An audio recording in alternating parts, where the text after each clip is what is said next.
America was built on tariffs with no income tax. No income tax till 1913. None. Greatest, richest country in the world. So when Donald Trump says, make America great again, what he's talking about is from 1880 to 1913, when the country had so much money that we had blue ribbon commissions, which you guys would have been on, right? To try to figure out how to spend the money, right? And no income tax. Then we put in the income tax in 1913. Why? Because we're entering World War I. Yeah. And don't we all need to contribute to protect democracy and to protect our way of life, right? Then what happens is the world goes into chaos. We come out of chaos, right? And then we're starting to think of, well, what do we do? What do we do? And then 1929, the stock market crashes, right? 1933, we start to say, oh, God, we forgot. We need to do tariffs. 1933, how can you do tariffs when the markets crash, the world's going into depression, and you're going to do tariffs in 1933? You can't charge the rest of the world money unless the rest of the world's okay. That's right. So it was too little, too late, right? So then we come out of World War II. It's 1945. We need to rebuild the world. Okay, so we decide we're going to take our tariffs down. And we'll let them, here's the key, we'll let them have tariffs be up. And we will export the power of our economy to let them rebuild. And we'll let them rebuild. And that's what happens. So 1945, we have the Marshall Plan, right? And we do it in Japan, of course, because they need to be rebuilt. What's the difference, right? So they need to be rebuilt. And then what happens? We have the 50s, and we have the Korean War. So we let them rebuild, which means low tariffs here, high tariffs there. Low tariffs here, high tariffs there. Then we have the Vietnam War. Right? So now all of a sudden we have all of Southeast Asia. Low tariffs here, high tariffs there. You know what the best example I can give you to make it crystal clear? Kuwait. We spend almost $100 billion freeing Kuwait, right? You know who has the highest tariffs against the United States of America? The number one country with the highest tariffs against the United States of America.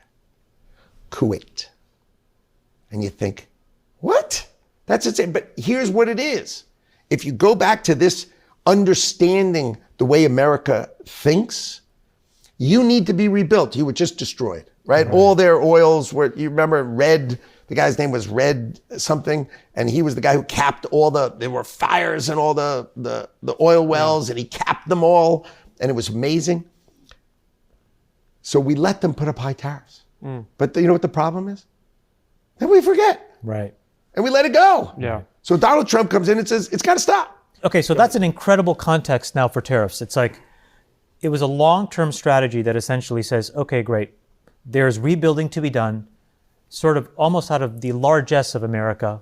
We're going to enable that to happen. So we'll lower tariffs here, and we'll support the high tariff regimes over there. We let it happen. We let it happen. On purpose. But it's an incredible thing you're also saying, though, which is that it's inexorably linked to this repetitive machinery of war, because those create these boundary conditions over and over again. Always. Where there's so much destruction abroad that America then feels compelled to have to do this. Correct. And That's exactly right. So what happens is, and then you say to yourself, okay, I get the 40s, I get the 50s, I get the 70s, right? But 80s, 90s, 2000, 2010, what? It's time out. 20, so Donald Trump gets elected 2016. Who understands this? Okay, let me give you a hint. Donald J. Trump. Who else? Nobody. Yeah. Right? You'd say, wow, he understands. And how long has he been talking about it? 40 years. Yeah. Why? Because in the 80s, he's saying, what are you doing? Well, let me give you the economist's counter, and then you can respond to it, which is tariffs on imports in the United States will ultimately pass to the consumer. Higher prices, inflationary. So the things that our consumers, that our citizens are buying gets more expensive. And as a result, they buy less. And it's recessionary. It shrinks the economy. It shrinks spending. It shrinks consumption. Can you kind of respond to that's the typical economist refrain on this, independent, and maybe they're isolating the imbalance. Okay. India has a 50% tariff on average. 50. We have on average 4. Okay?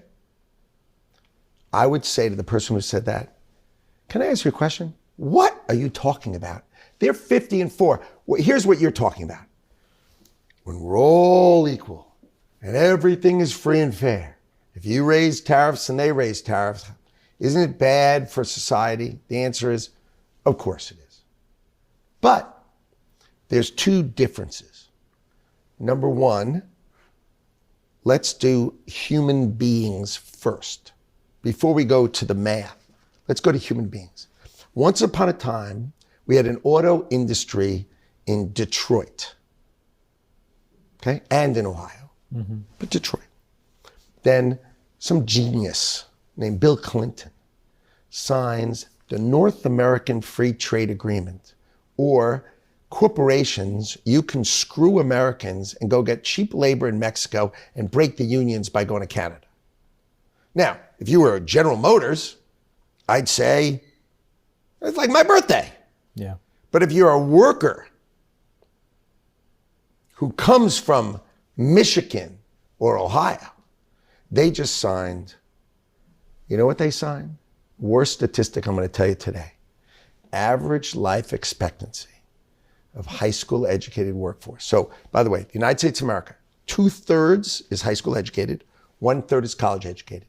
The difference today of average life expectancy between those 2 categories is 7 years. 7-year average life expectancy. It's not the air, it's not the food, it's not the medicine, it's despair. My grandfather worked in the auto factory. My father worked in the auto factory. I have a good life. I'm going to do Friday night lights and football. I mean, it's going to be a good life. I have a good middle-class life. I'm a member of the United Auto Workers. Life is going to be good. The factory moves to Mexico, and I am just screwed because the government of the United States of America didn't care about industrial policy and didn't protect me at all, and let cheap labor in Mexico. I'm sure the Mexican people went from $4 an hour to $5 an hour, and they're kicking it. But I destroyed you. And that is incredible failure of industrial policy, which nobody wants to talk about. But you talk about it as average life expectancy.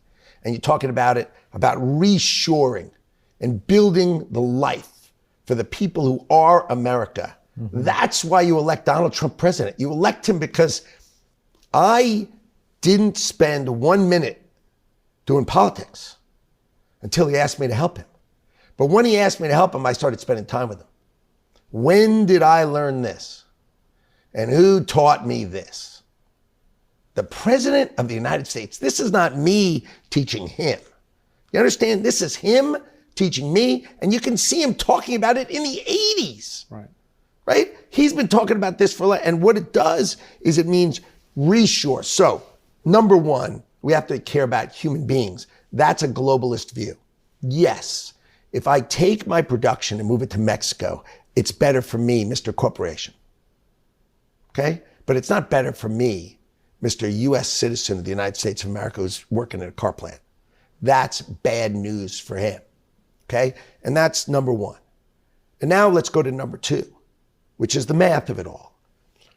If we say free and fair trade, I want to remind you, there ain't no such thing. There is no country in this world that is free trade. 0. And we are the lowest and the dumbest because everybody else is higher and more protective. Yeah. So they protect their farmers. Here, I'm sitting at the dinner Modi comes to town. And I say to him, when Donald Trump, we have dinner, and after the niceties, Donald says, go ahead, Howard. And I said, you have 1.4 billion people. And you brag to us how amazing your economy is. Why won't you buy a bushel of our corn? You won't buy a bushel of our corn. So our farmers can't go to him, but his, of course, can come at us. Right? Why is that okay? and we can go into all the stuff that, I don't even want to go into it because if I had another hour, I could regale you with stories that are fun with that. But just address the pricing inflation that arises from tariffs. Talk to the average person who says the cost of a toy at Walmart just went up by 50%. Okay. Inflation comes from printing more money. Okay, let's say the United States of America had $1 trillion. That's all we had. That's it. No more. Okay?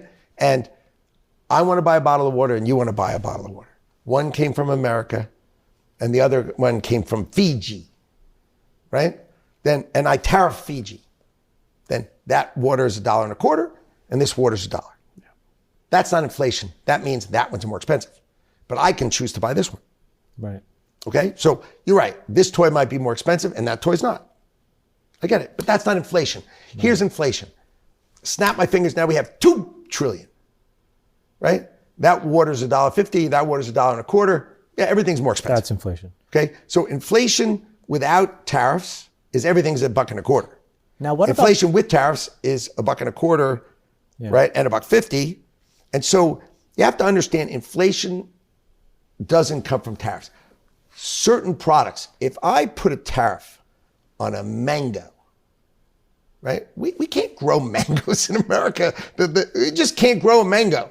If you put a tariff on a mango, the mango would be more expensive. Yes. Okay? But if the president chose to put a tariff on a mango, then the mango is more expensive. That just becomes a consumption tax. It's like a sales tax. Yes. Right? It's a sales tax. It's a consumption tax. If I want to buy a mango, it costs more money. And you can offset that with a reduction in income tax. That's just like another version of income tax. How do you Okay, think so about, the idea is to not do that. Yeah. That's the idea. The idea is to choose things that are going to reshore. Yeah, exactly. Come here. This is so important. Hire my people. Yeah. Bring it home. Yeah. Right? And by the way, I want to just speak as an entrepreneur. I see the economic incentive. When I see the price for certain things go higher because you have to import and pay a tariff, I'm like, why don't we make that here? We should be doing that. And there's going to be a lot of that kind of entrepreneurial opportunity that will arise from making things. And this is just how the markets work. Someone will say $2 trillion so far. I mean, he's been in office, right? Like 7 weeks, 8 weeks. Yeah. $2 trillion of committed domestic production coming back because of his tariffs. TMC saying, I'll build, semiconductor wafers. Yeah. Arizona. Everything we do, they're going to build it here. That word is never coming. Yeah. Yeah. Unless the tariff. So what happens is you bring it here, you create the jobs here, and then they avoid the tariff. And by the way, those jobs are better paying and they're more productive than the government funded. Howard, what do you want to do about